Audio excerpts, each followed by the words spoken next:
Hi everyone, my name is Candace. I am so glad you're here because I know that when you're here, that means we are going to talk about family minimalism, and that is literally one of my favorite things to talk about. Although I have to acknowledge that there are parts of family minimalism that are really challenging, and even as long as I've been on this journey, there are parts of it that are still kind of difficult. And one instance is decluttering. If you're in that phase of this minimalism journey, then I'm there with you. I'm still working on decluttering. And one moment that really sticks out to me though in this process of decluttering started years ago when I received a beautiful, expensive gift from somebody that I really love. And honestly, as soon as I saw it, I knew that this was not an item that I really wanted to keep in my life, but I felt obligated to do that. And you can imagine all the reasons why I might feel obligated to do that. And I really just felt guilty even at the thought of letting it go. And so over the years, even though my family and I, we've moved several times, we've packed up all of our stuff, made the decision to keep or not keep things, that item stayed with us. And it always stayed in a box. And I never really got to enjoy it.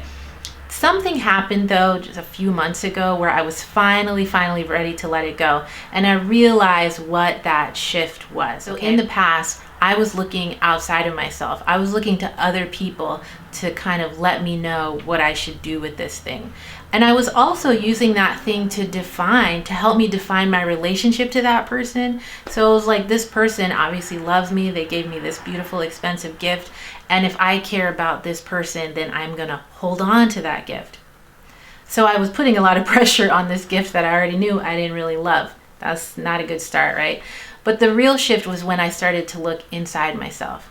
And if we've been in conversation before, then you know that I really think it's a big deal to have a vision for yourself and to have a dream for yourself. And even if you don't know the specifics of I'm going to have this job and I'm going to do this this project, even if you don't have the specifics, but you have kind of a big dream, you know how you want your life to feel. You know how you want it to mean. You know what you want it to mean to be you, okay? No matter how specific I got in my vision, no matter how many years I looked out into what I think my life could become, I never had in that dream for myself that I would continue to carry this item with me. It was never a part of my dream that I would continue to carry the guilt and the weight of this item that I never loved. And so if that was not part of my long-term dream for myself, why was I doing that to myself now? Once that switch kind of clicked, then it was much easier to let that item go. So I try to carry that example with me as I continue on in this decluttering process, because sometimes it still is hard to declutter things, even as long as I've been doing this. But I realized that, looking outside of myself and letting the stuff around me define the relationships that I have, or define what kind of person people might understand me to be, that's never going to work out for me. That's going to be a life full of just heaviness and weight and guilt. And that's not ever going to be my dream for myself. But when I look inside, and if I check in with myself about my own dreams and compare my actions to my own dreams, then I'm going to be on a much better path. The cool thing about minimalism and family minimalism is that it doesn't let us rely on the stuff around us to define our relationships or to define what it means to be me and what it means to be you.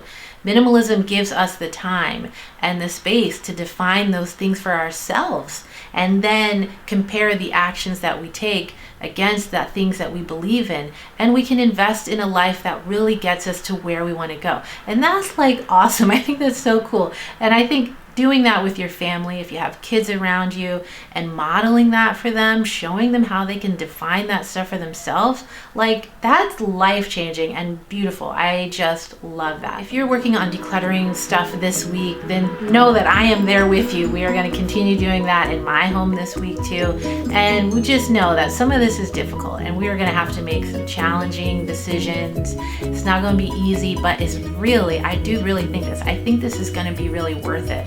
As we release things, just know that we are giving ourselves the time and space to invest in the life that we really want, to invest in a life where we get to define what it means to be us, what it means to be in relationship with us. And that's beautiful. So good luck with all your decluttering projects this week. Good luck to myself too, because like I said, we'll be there with you. In the meantime, let's plan to meet here again soon so we can continue to talk about family minimalism and simplifying and all that really cool stuff, all right? So take care. Bye.